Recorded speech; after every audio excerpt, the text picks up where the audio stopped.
Bonjour à toutes et à tous et bienvenue dans ce nouvel épisode de Top Catch.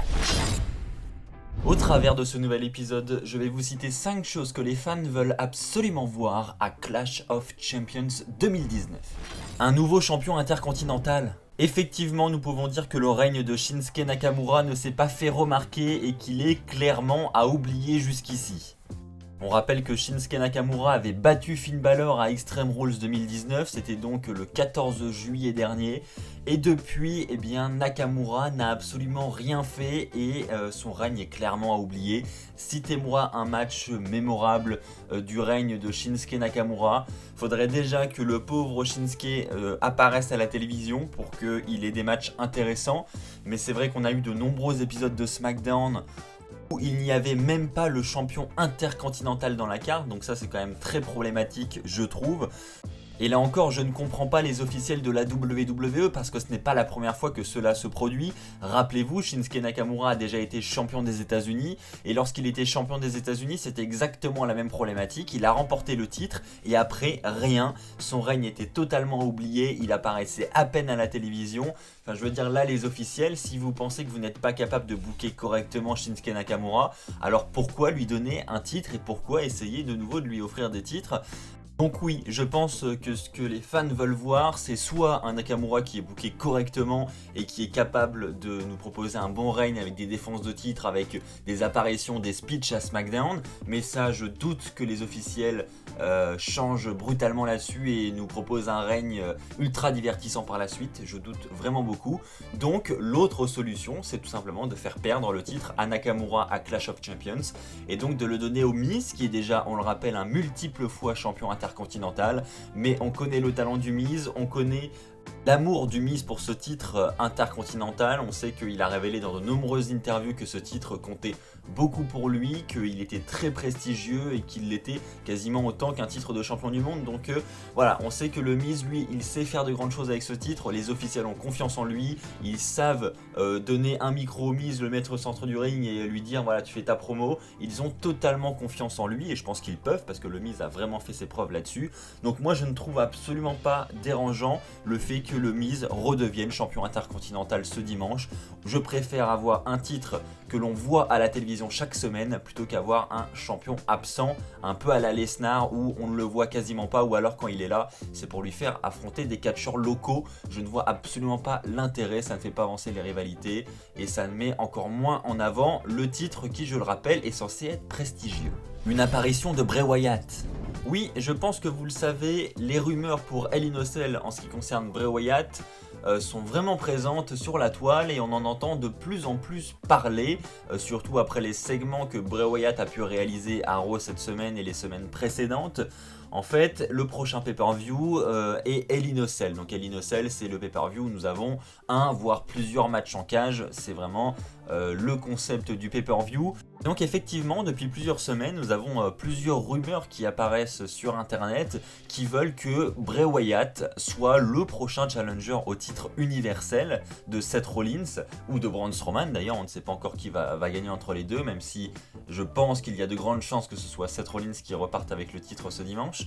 Bray Wyatt, lui, devrait affronter l'un des deux catcheurs qui se battront pour le titre universel à Clash of Champions et devrait donc avoir une opportunité pour ce titre mondial, ce titre universel, et c'est une grande surprise, je trouve, qu'il ait cette opportunité aussitôt. Alors bien sûr rien n'est fait, mais en tout cas c'est ce que les rumeurs annoncent et évidemment je pense qu'on est tous d'accord, c'est ce que les fans veulent voir, puisqu'il y a beaucoup vraiment de curiosité envers ce nouveau personnage de Bray Wyatt avec The Fiend, donc son entrée, son costume, son attitude, etc.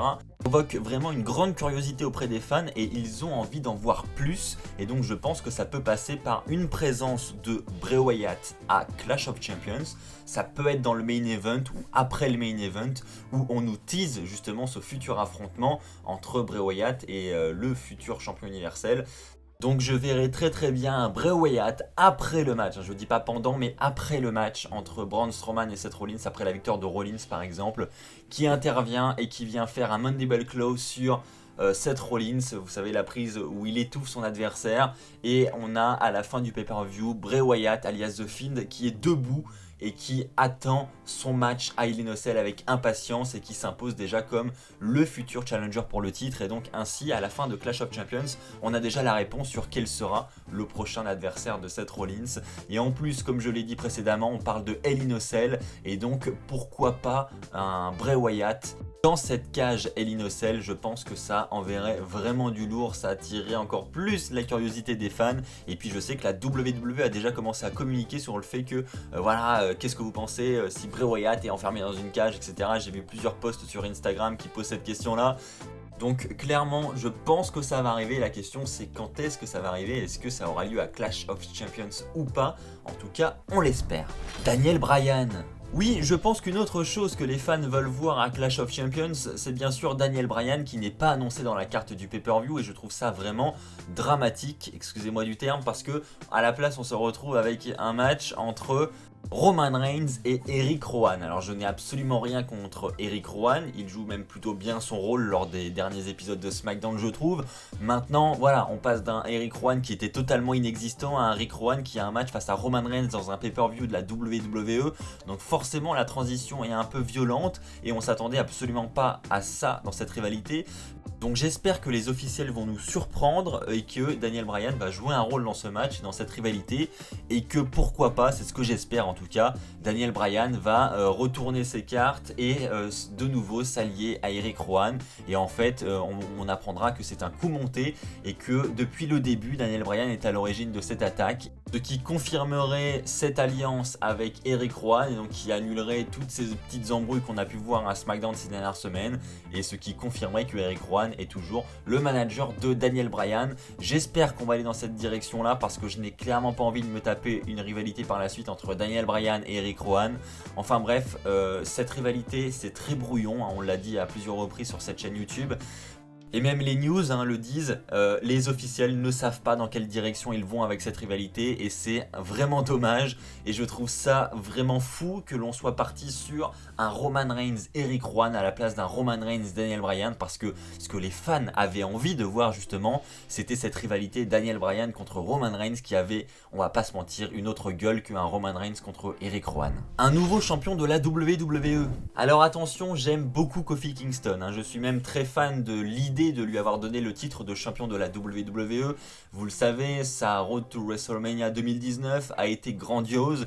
Il est passé de quasiment une carrière de mid-carder, je ne sais même pas pourquoi je dis quasiment, parce qu'il est passé d'une carrière de mid-carder à une carrière de champion du monde en un rien de temps. Il avait d'un côté Vince McMahon qui faisait tout pour lui mettre des bâtons dans les roues en ce début d'année. Et puis finalement il a remporté cette opportunité et Vince McMahon lui a offert ce match à WrestleMania 35 pour le titre de la WWE. Donc en plus de cela, ce n'était pas n'importe quel match, c'était à WrestleMania.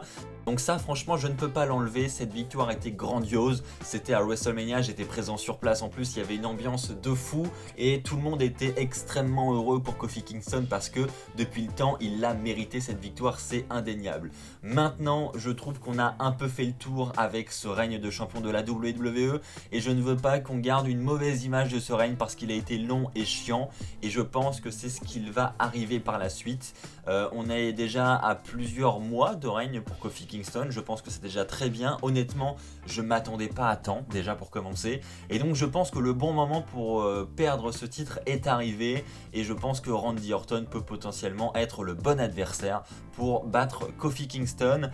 Donc en effet, je vois bien et j'espère que Randy Orton va battre Kofi Kingston à Clash of Champions. Maintenant le risque c'est que évidemment Kofi Kingston, suite à cette défaite, ne retouche plus une seule fois dans sa vie un titre de champion du monde, et c'est une grande probabilité honnêtement je pense. Donc effectivement tous ceux qui étaient fans de Kofi Kingston, qui étaient fans de ce règne de champion du monde risquent d'être déçus. Alors là c'est clair que voilà, tout le monde ne veut pas forcément la défaite de Kofi Kingston, mais je pense réellement, objectivement, qu'il y a un grand risque de laisser ce titre à Kofi Kingston pour les prochains mois, parce que je trouve déjà que là on arrive à un règne qui s'essouffle et qui devient un peu ennuyant. Sasha Banks, championne féminine. Alors pour ce dernier point, je suis moins sûr que tous les fans aient envie de le voir, là c'est un peu différent, mais je trouve que objectivement ça devrait être le cas. Voilà, c'est pour ça que j'ai décidé de le mettre dans cette vidéo. Sasha Banks, nouvelle championne féminine, je veux dire, depuis qu'elle est revenue, l'attente a été très très longue avant son retour. On rappelle qu'elle est partie au lendemain de WrestleMania 35, enfin je veux dire, elle était là à WrestleMania 35 et après on ne l'a plus revue jusqu'à son retour au lendemain de SummerSlam, donc c'était très très long quand même, ça fait plusieurs mois. Donc son retour était très attendu. Et quand il a eu lieu, ce retour, il était très impactant puisque nous avons découvert une nouvelle Sasha Banks. On a eu un heel turn vraiment remarquable où on a Sasha Banks qui s'acharne sur Becky Lynch, qui s'acharne sur Natalya avec des coups de chaise. Il y a même un nouveau look, une nouvelle teinture de cheveux. Enfin, on voit qu'ils ont vraiment voulu renouveler le personnage de Sasha Banks. Et justement, je trouve que le retour de Sasha Banks est tellement bien réussi qu'on ne peut pas passer à côté d'une victoire de Sasha Banks à Clash of Champions. Je veux dire, vous faites perdre Sasha Banks ce dimanche au pay-per-view, vous cassez tout ce qui a été construit depuis son retour, ce heel turn vraiment remarquable, on casse vraiment tout et ça serait vraiment dommage, j'ai pas envie de voir ça, alors que je suis le premier à vraiment adorer Becky Lynch, à adorer ce qu'elle fait, à adorer cette pop qu'elle reçoit en permanence, vraiment, donc c'est clairement dommage, je suis d'accord de faire perdre le titre à Becky Lynch, mais d'un autre côté, Sasha Banks a tellement une grande montée en puissance qu'on ne peut pas passer à côté d'une victoire, et puis on aura par la suite, j'en suis sûr, de grandes rivalités avec une Sasha Banks au top en tant que grande heel dans cette fédération, en haut de cette division féminine, donc clairement ça sera que du bonus pour la suite et je suis persuadé que Sasha Banks avec le titre autour des hanches fera une très très bonne championne. Voilà, c'est ainsi que va s'achever cette vidéo des 5 choses que les fans veulent absolument voir à Clash of Champions 2019. J'espère que cette vidéo t'a plu, si c'est le cas comme d'habitude, n'hésite pas à lâcher un pouce bleu, n'hésite pas à t'abonner pour ne pas rater les prochaines vidéos qui sortiront sur la chaîne. On se retrouve très très vite, d'ici là portez-vous bien et comme d'habitude n'oubliez pas, soyez toujours très très fiers d'être fan de catch. Allez, bye tout le monde!